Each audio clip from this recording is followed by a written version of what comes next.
Hello guys, in today's video I will be showing you how to fix PUBG Mobile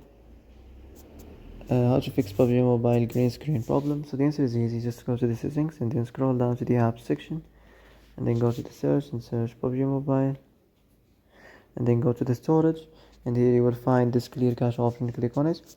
Now you can go check it if it worked, and if it didn't you can try to restart your phone or turn the Wi-Fi off and on, or the Bluetooth or the airplane mode.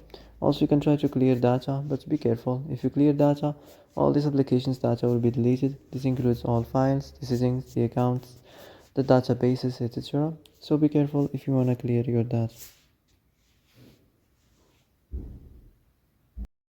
And that's it for today's video. I hope this is the answer you've been looking for.